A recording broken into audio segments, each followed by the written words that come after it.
You're listening to international investment advisor Doug Goldstein on the Goldstein On Gelt Show, the financial show where we'll talk about how you can make the most of your money. With all the confusing financial chatter bombarding you each and every day, Goldstein On Gelt will give you the practical information you want and need about living a financially stable life. Here's your host, money maven Doug Goldstein.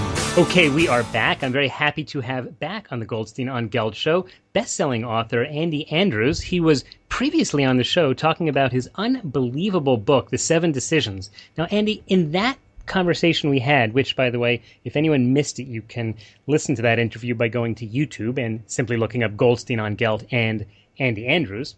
We got, I don't want to say bogged down, but it was such an interesting conversation talking about number one of the 7 decisions that I want to touch on one of them that we didn't even get to, and I'm betting a lot of people never get to it when they interview, which is you tell people, I will persist without exception. That is a rule that you have to have. Yeah. How hard is that? It's different from what most people think, because most people think, I've heard that. But what most people have heard is, I will persist. The without exception part is that's a totally different thing. Because, in our societies today, there's not a penalty for quitting anymore, as long as you kind of persist a little bit. People are like, you tried. You tried. If anybody could have done it, you would have done it. You certainly tried, and no problem with you leaning back now. But the thing is that the only time you would ever have to persist without exception is when it looked like it was over. That's the only time you would even have to. And so when it looks like there is no way, persisting without exception means that now you have to find a way where there is no way. And so what does that look like? Well, it doesn't have anything to do with money, doesn't have anything to do with leadership, it doesn't have anything to do with time, because those aren't your problems. Your issue is one idea, just one idea, because one idea changes everything. And when you persist without exception, miracles occur. And interestingly, Doug, let me add this: if people think, there's no more ideas, there's no more. Listen, don't ever think that. We as a society, we put men on the moon before anybody thought to put wheels on luggage. So there's plenty of ideas. I remember that there was actually hundreds of years ago, people said, we may as well close the U.S. Patent Office because pretty much everything's been invented. Right. I mean, and so there are plenty of ideas, and persisting without exception allows you to find a way where there is no way, and that allows you to lean against it. People ask sometimes if there's a process for this, and there really is. Because when you're wanting an idea, you need adrenaline, you need good thoughts, and so you really have to do something. People who sit on the couch and eat ice cream and watch TV, there are not many ideas flowing there, and so you really have to do something. And yet, when people don't know what to do, they do nothing. Mm-hmm. So it's just now this is kind of crazy, but this is a little question I developed to ask myself to get myself moving. And that is, Andy, I know you don't know what to do, but if you did know what to do, what would you do right now? I think it's I know you don't know where to get the answer, but if you did know where to get the answer, where would you go first? I know you don't know who to call, but if you did know who to call, who would you call right now? Mm-hmm. Mm-hmm. Right. I think that by asking yourself certain questions, it's causing you to think. I just want to comment on your TV issue. I remember many years ago, we had cable TV just like everyone else, and we went away on vacation. And while we were away, the whole city switched over from analog to digital. And we came home and we pushed the button to turn on the TV, and it was all snowflakes. And I turned to my wife. I said, well, do you want to call the cable company? And she said, I don't care. She said, do you? And I said, I don't care. And that was the end of TV in our house. That wrapped it up. And it was probably one of the most fortuitous, but we like to think wise decisions we ever made, which was just give up TV because it's just going to drain too much out of you. Isn't that amazing? And you do find so much more useful time because it's true. We haven't gone to that point yet. I think the only thing I really watch is some sport things every now and then, but I can promise you, I do not know how to work a remote. I don't know how to do any of that. Well, that's what teenage kids are for. They're there to help you out with that kind of stuff. But let's dig into this question about persisting. And I want to take it from a different angle to make sure that I understand what you're talking about. One of the things that I'll talk to financial planning clients about is this concept of long-term investing. And, frankly, it's kind of hard for people to absorb that, especially when the market is just, going crazy. Sure. And but I'll say, listen, long term and growth and economic growth, and I always have to disclaim everything by telling them that past performance is no guarantee of future returns. But when you say persist, persisting in investing is also very important. Sticking with the path, and yet it's so scary to do that when you watch. You really may think the financial world is coming to an end. How can people really internalize this message and not be stupid, right? Not, mess themselves up. Well, and I know you, it is part of what you do, to really to have to say that past performance is no guarantee of future, what did you say? Or future returns, right? Future return. And yet, what is very true, and I can say this, I don't know if you can or not, but past performance is certainly a predictor of future return, because just like in human beings, past performance is a predictor of future behavior, and so knowing what has happened over time.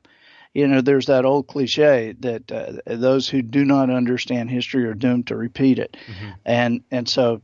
That also means that the people who know history can make use of it, and so it's a cliche for a reason, and that's because it's true that time seems to solve a lot of stuff and make a lot of stuff better. And so if you just look at the history of investing, you look at the history of relationships and so many things, that time really gives stability to the issue. Mm-hmm. We're talking with Andy Andrews, New York Times bestselling author of many, many books, a former guest on the Goldstein On Gelt Show as well.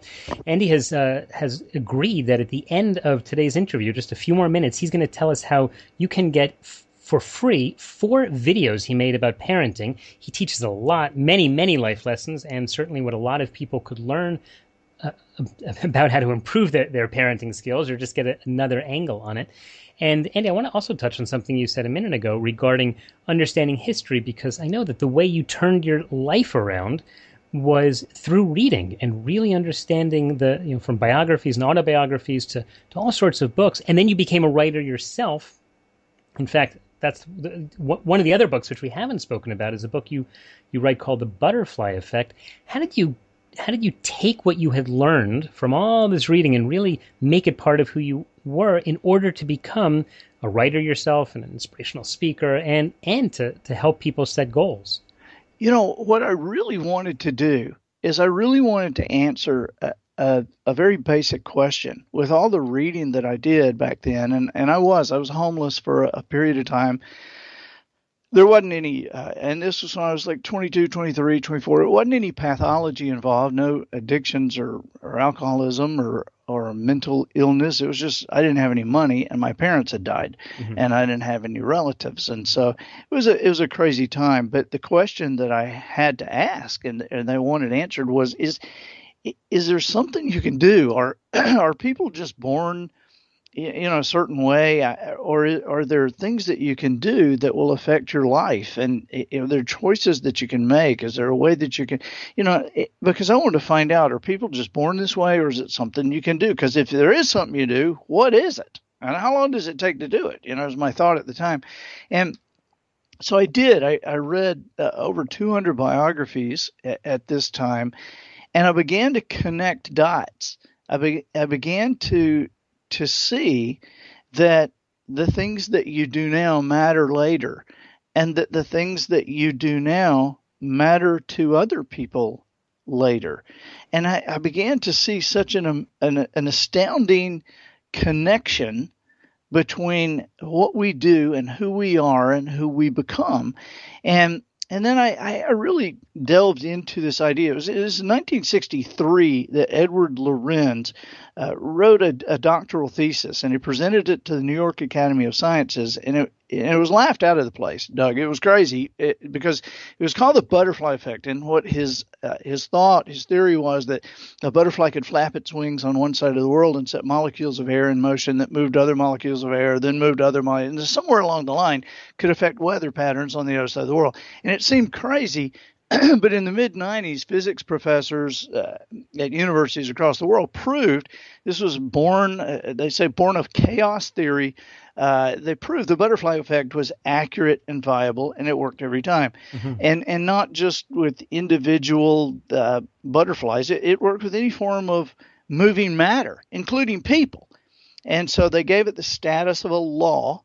And the butterfly effect is now known as the law of sensitive dependence upon initial conditions. And I like the phrase butterfly effect better. yeah, truly. But it really has bearing on everything we do, because when you know that something works like that, then you can count on it. It's a law, like a law of gravity, and so you can make it useful for you and for your family. And this, the parenting thing was really kind of a several decades later offshoot of that, because this idea of this parenting thing that I do is called 100-year parenting for generational results. The things we do now show up generations later. And, we all see these families out there. Sometimes it seems like they pass down wisdom and wealth, and it grows and grows and grows. And of course, for, my family, I when I'm looking at all this, I realize my family, for generations, they didn't pass down anything except aggravation, it seemed like. And so I really wanted to find out more about this. And the reason I delved into the parenting issue, not only do I have two teenagers, but I never really intended to do a parenting thing until I realized, and it happened over time, parenting is everything. It affects every single, I don't care if you have kids, if you've raised your kids, you don't have kids, you don't like kids. Every day when you wake up, everything you look at, touch, use, everything has been created, maintained, whatever, by that and in the fashion by how somebody was parented. That is very true, Andy. It's actually very generous of you to offer to share these videos with people. And unfortunately, we are just about out of time. Although I must say, I've got a whole series of questions related to it. But we can talk again, man. Yeah, in the last few seconds, then just tell us, how can people get those videos and follow you and follow the work you're doing? Yeah, I'm AndyAndrews.com. Really easy to get to, and I'm on Facebook. Find Andy Andrews and click like. I will be your friend. I'm at Andy Andrews on Twitter, but AndyAndrews.com. I'd love for people to put their email addresses in, and I do a podcast too. It's weekly, it's free, and we send articles out and just some good stuff. But we won't do anything rude with your email address, and we won't bug you. Sounds great. Listen, thanks so much for spending time with me and with all of the Rich as a King audience. Thank you, Doug. Had a blast. You've been listening to the Goldstein On Gelt Show with money maven Doug Goldstein. Doug's weekly radio show is heard around the world, but if you miss it, you can download the podcast at www.goldsteinongelt.com. The Goldstein On Gelt Show gives you up-to-date financial ideas so you can get on the path to financial freedom. If you'd like your questions answered on the air or off, send Doug an email to doug@profile-financial.com. It's your money for your future, so join Doug every week to build your wealth on the Goldstein On Gelt Show.